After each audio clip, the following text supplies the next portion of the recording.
bum bum bum ba dum bum bum bum bum bum bum bum bum bum bum bum a boom boom ba dum bum ba bum bum ba bum bum bum ba dum boom boom ba bum bum ba bum bum ba bum bum. But I am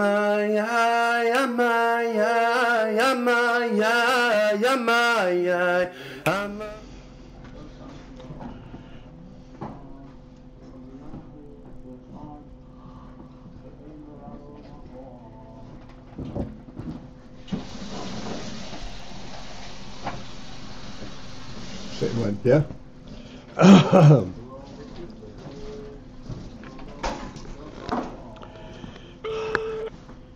We are towards the bottom, 5 lines from the bottom of page Yud, and line starts with Kuli. Omnam.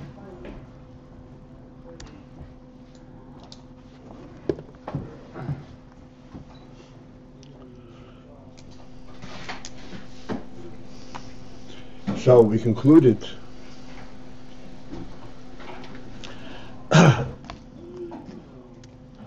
discussing the union of his kalus of Shem Ma and Shem Ban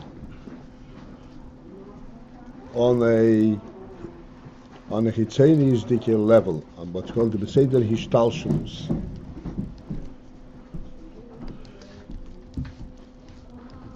That although there is a hiskalus between Shem Ma and Shem Ban, the hiskalus is a type that leaves both intact, so to speak.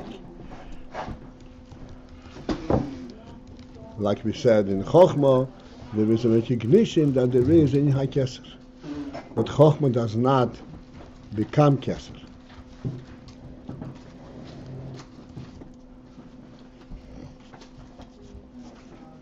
That's called Beseder Hishtalshelus. Hishtalshelus means chaining down. So even though in the chaining down, there are 2 factors. One is that there is some kind of a connection of the upper link,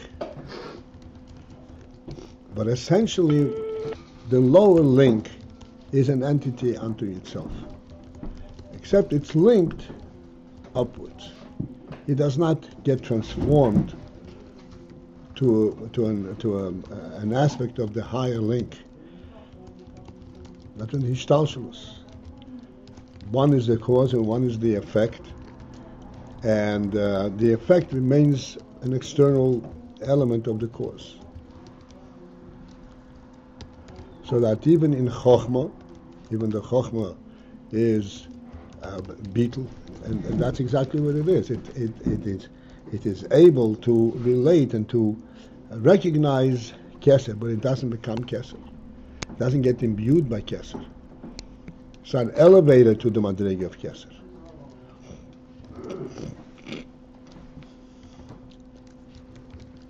It recognizes and accepts Keser and dedicates itself to the Keser, but remaining in its own Madrega. And this is that his kalus Madrega the Hishtalshelus. His kalus within the Madregas of Hishtalshelus, which means at the level that permits Hishtalshelus. At an external level. Omnom, yesh oid hamshocha. However, there is another kind of hamshocha. Shehi shaloi kifi seder Hishtalshelus klal, which is not according to the Seder Hishtalshelus. It defies the principle of Seder Hishtalshelus, of higher and lower.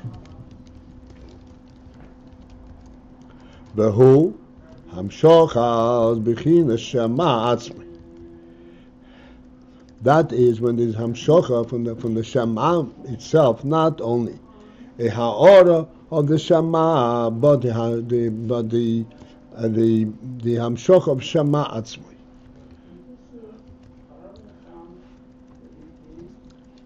Again, Ha'ora is just an allusion to the Inyan. It is not the Inyan itself. That you have an experience of the higher level from a lower level perspective. Like we said, sunlight, there is light, but it's not a transformation from darkness into light. You can see the object. There is a functional element of light within the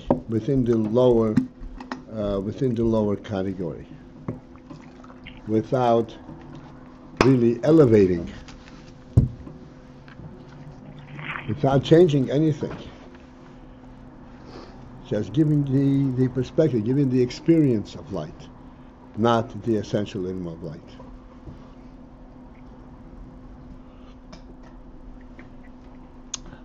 But this is Kfeisei Rishtalshelus. But then there is Hamshocha that is Shaloi Kfeisei Rishtalshelus. This is where there is Hamshocha Shema Atzmai.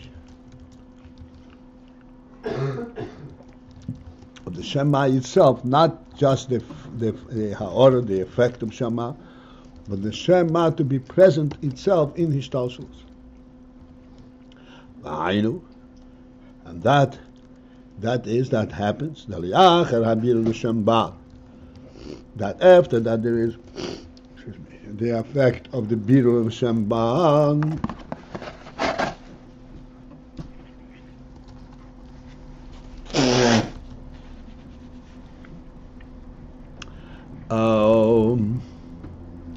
Alidei Ha'ora Shema,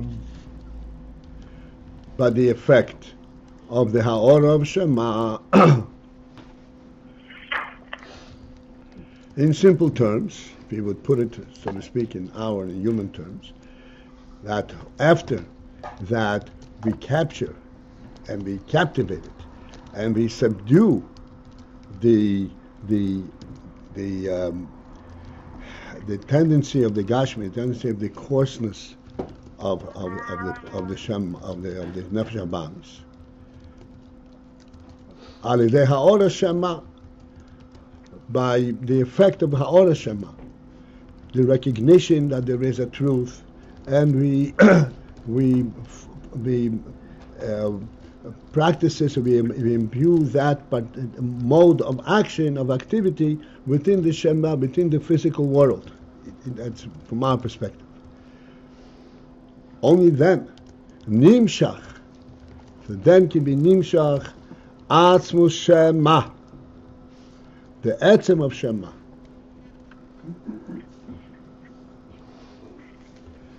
Vehi hamshocha elyoin bein areich, that constitutes, that represents a hamshocha, a superior elyoin, a higher hamshocha, bein areich, incomparable, not in proximity. Legabe hamshocha hanal, the seder hishtalshus.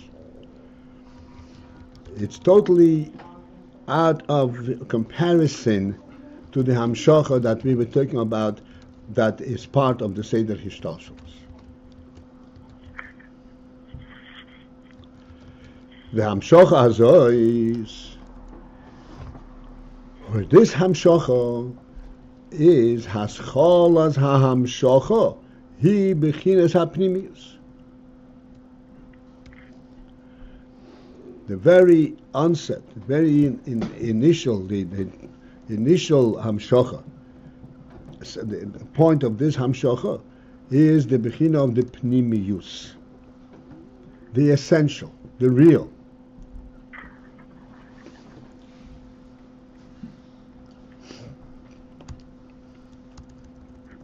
How things are in essence, not how things are to be viewed and understood and recognized from an existential perspective, so to speak. The hamshocha hanal, wherein the hamshocha that we discussed until now, Hare ha'hamshocha be'etzem. So there, the hamshocha in essence, hu ha'oy the seder hishtalshus, represents and it consists of the oil of seder hishtalshus. Again, seder hishtalshus means that there is a higher and a lower. There is and even if there is hamshocha, it does not transform anything.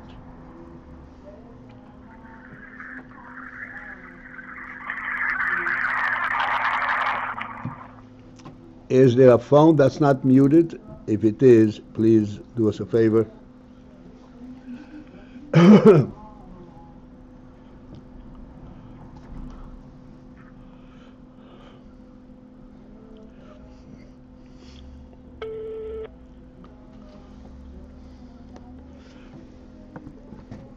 What is the hamshocha? The seder hishtalshus. Okay, we'll after we. Shehu b'chinas chitzenius, which is the beginning of chitzenius. Rak sheyesh b'zeh ha'oram b'chinas apnimius. The hamshocha itself is bechinas chitzenius, but it carries with it a ha'ora, a reminder of the beginning of pnimius. So let us take this in practical terms as this would be reflected in us, in a person.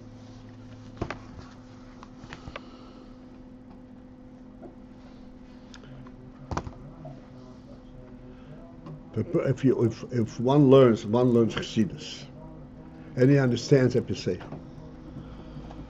he really understands it, and he recognizes the truth of it. Does that become compelling? Does that compel him to live up and to rise up to the principles and the level that Chassidus describes? Not at all. Like the Alter Rebbe says by a Beinini, even though he goes through a davening with full cognizance of Abba v'yira is Hashem, which means that his intellect has permeated his emotion. He has Abba v'yira Hashem. He closes the Shiddur, walks out of his medrash, and he's back to where he started from.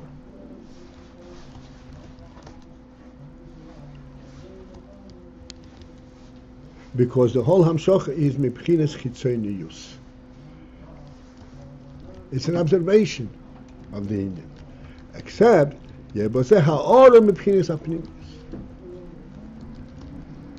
What is the ha'ora mipchinas apnimius? The ha'ora mipchinas apnimius is the principle, the statement.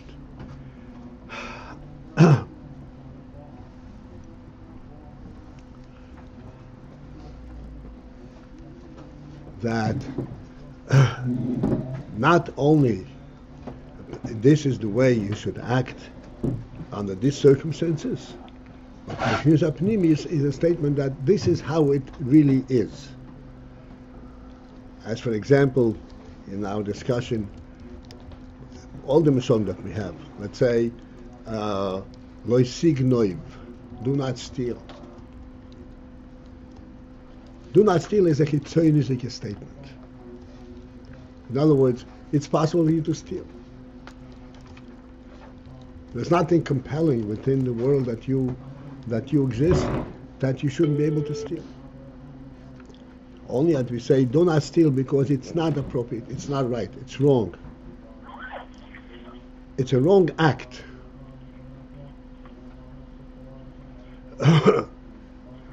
That's what the Chitzain is. The Pnimis would say that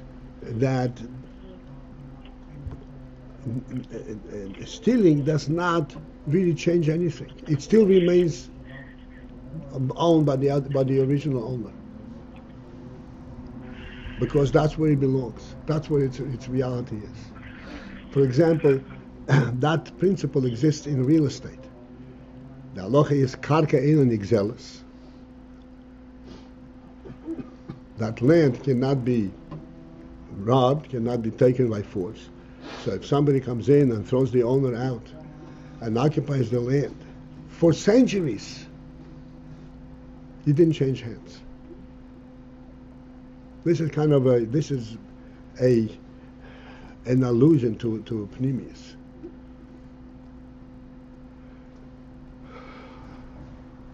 But what do we recognize in our world? Only the technical element of it. You should know that it still belongs to him. But practically speaking, it's occupied by somebody else completely.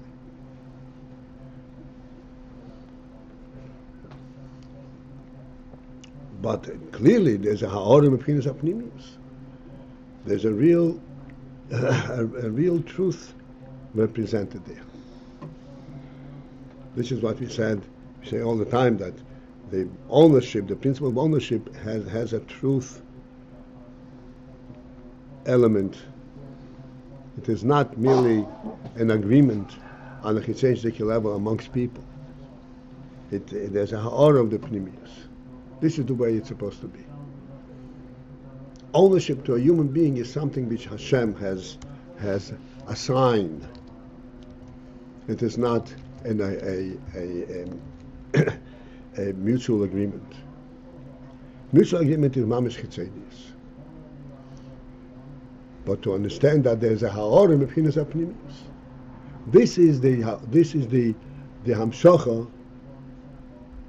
from Shem Ma into Shem Ban, and the chitzenius that you'll have.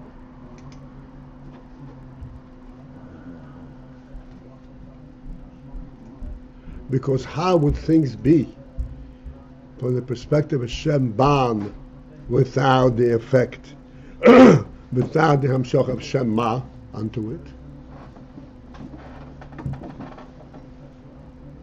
The way it would be in the animal world.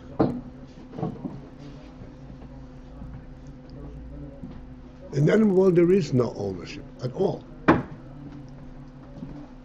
There's not even a mutual agreement of an ownership.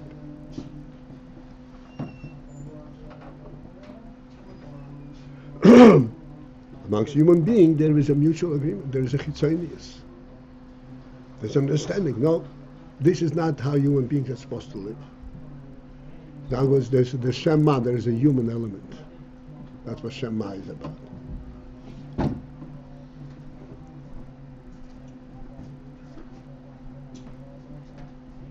That's chitzonius. Pnimius is a completely different thing. It's our order of pnimius. In other words, yes, it functionally practically comes out as a mutual agreement. And the reason that it can be enforced, as a matter of fact, this is a whole debate in the secular world, in the principle of law. Is there such a thing as a fundamental law? Fundamental right? Or is all right something which is assigned to the individual by society?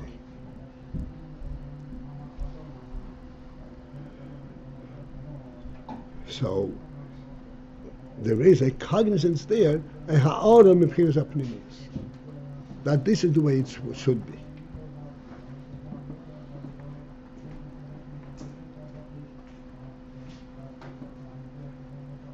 In Stein, for example, there was a lack completely of ha'ara mepchinas apnimius, and they had upside down laws.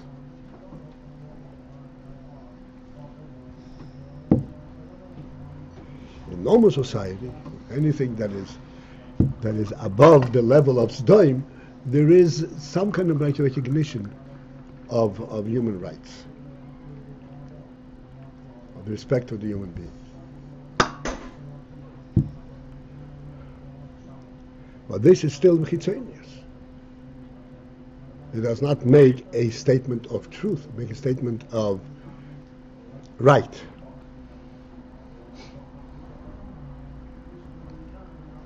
This is how the human being is supposed to live. Aval hamshocha zois. However, this hamshocha that we are talking about now, hamshocha of the pnimius, of the etzem of Shema,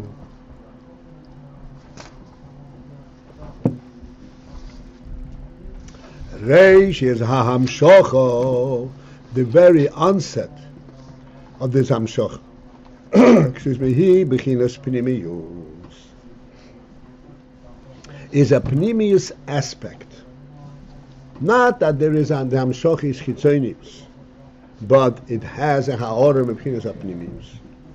We all realize that we are on page Yudal right now, right? Not that there is Hamshach chitzonius, but there is a ha'orim bechinas a pnimius.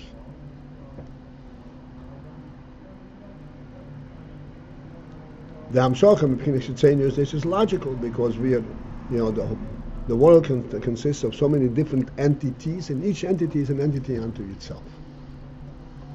Therefore, their interrelationship is on a chitzeniistic level.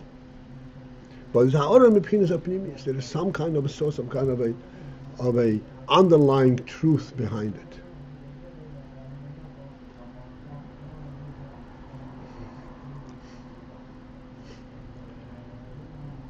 Like, there are many people in the world.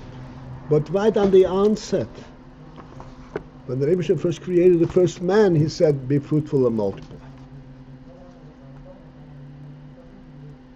This is not an afterthought, an after effect. This was the original plan, that they should be fruitful and multiply. There should be many people. And they should have to interact with each other.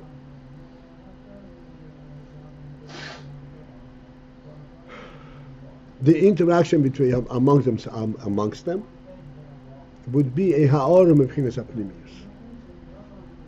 Not the etzem, but a ha'orim b'chinas ha'pnimius. The etzem, in our way it is, they are two separate entities. Millions of separate entities. But they have some kind of a united origin, and they have to interact. This is the similarity that we point out about 1 and 1 is 2. Or 1 is 2 ones. And it takes a ha'orim, a b'chinas ha'pnimis, to recognize, no, that 2 is a correct statement.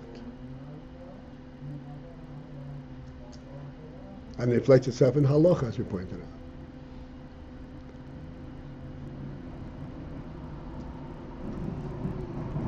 But this is the ha'orim, but the hamshach of pnimius, of the Etzem Shema, the pnimius element is not something which is superimposed, which is illuminates the chitzonius.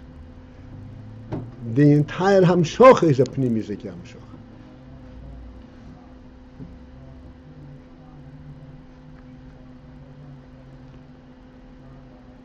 I thought we were hearing that first there has to be a birur from chitzonius. That's right. But after that there is a birur chitzonius, there is hamshacha pnim of etzem shema. But the entire hamshacha is a pnimius.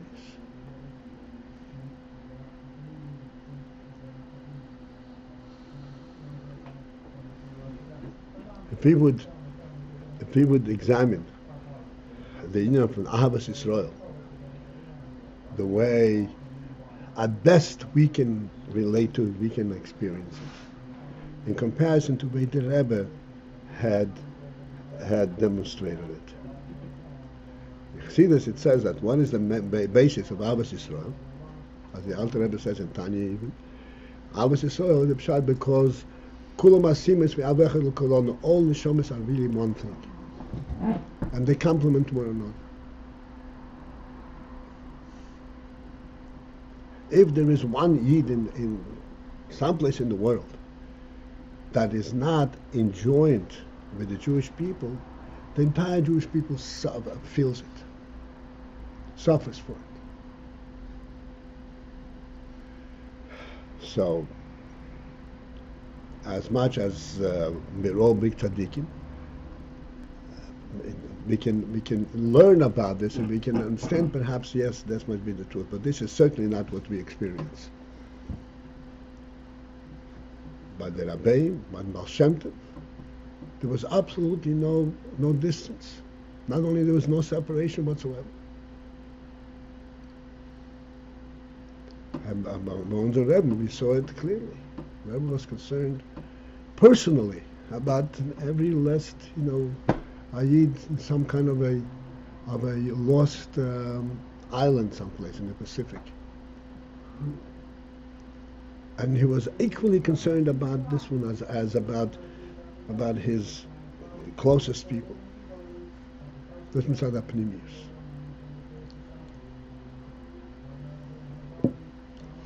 It's not ha'ora of Bechinas HaPnimius. This is the Pnimius itself.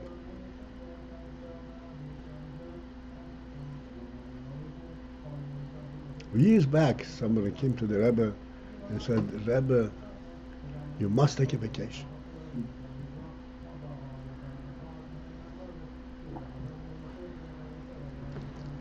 So the Rebbe opened his drawer, took out a pile of papers, and he started looking at the paper. He says, here, there is a Yid in this place whose children don't have chinuch. He's a Yid in his place who doesn't have kosher food. He's a Yid who doesn't have whatever, any kind of a spiritual support and a national Jewish orientation. When all of these people have been taken care of, then I can take a vacation. And as long as they're not taken care of, I can't take a vacation.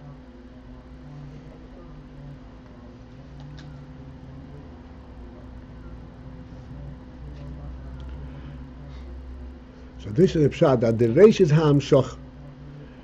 When you look right in the beginning, right in the very presence, the mitzius, what you see is the pnimius, not the chitzenius. Not the chitzenius with some ha'ora of pnimius, but the pnimius itself. He bechinas reish da'atiko, which is the bechina of reish da'atiko, the head of Atik. Bechinas pnimius hakeser.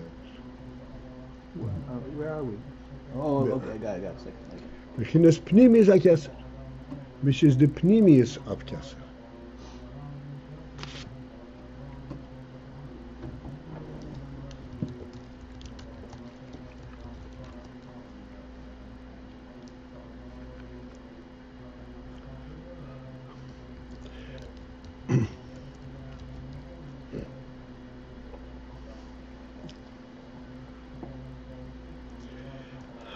Pnimius hakeser is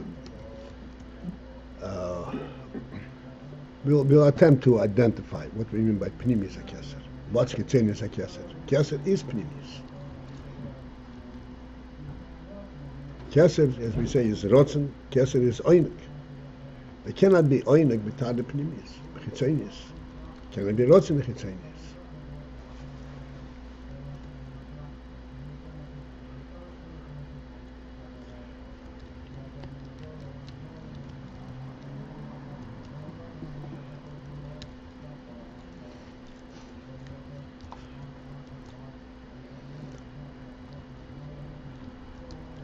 So,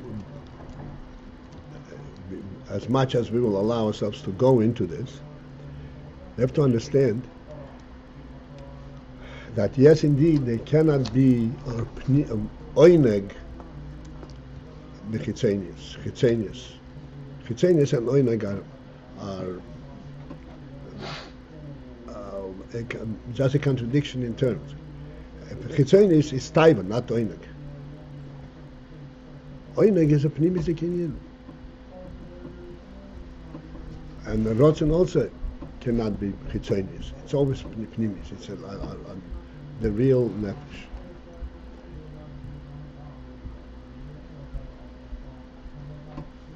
But within that itself, there are two madregos. There are two distinct points.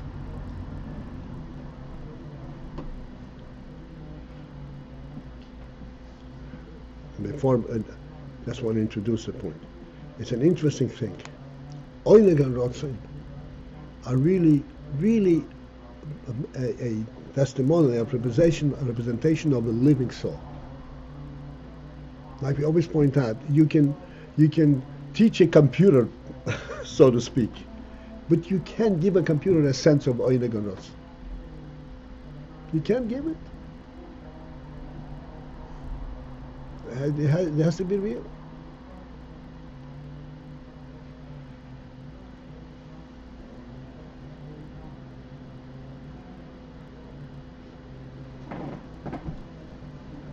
Where is this reality come from? Why can't you give the computer Ayin and Rots? Where does the nefesh get it from? How come the nefesh is able to have Ayin and Rots?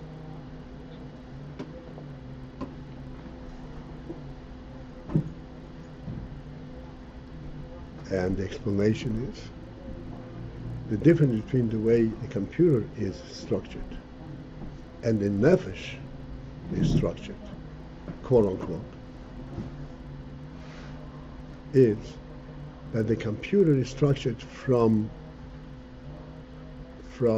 function into essence. Nefesh is structured from essence into function. In other words, anything that the nefesh states, before it makes a statement, it is that. Then it makes a statement. The computer does not have that element anymore. It can replicate the function element, but it begins from that element, from the functional element. It doesn't have the essence. Where does the nefesh get this essence from? This essence is not part of the nefesh. That essence is part of its creator, part of the motzei rishon mamsik kol nimtza. This is where the nefesh is one thing with its creator.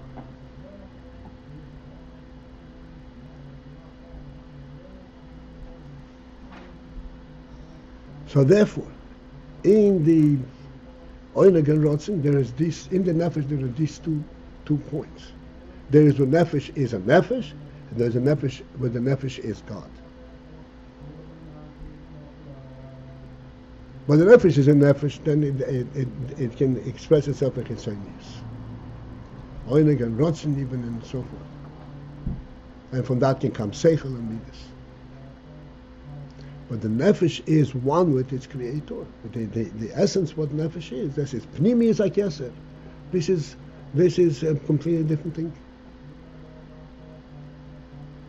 This is the moment where it is one thing with its creator. I overstayed my welcome here. We have to interrupt Mitchum tonight at 679 Crown Street around the hour of 8:30. Be well, have a good day.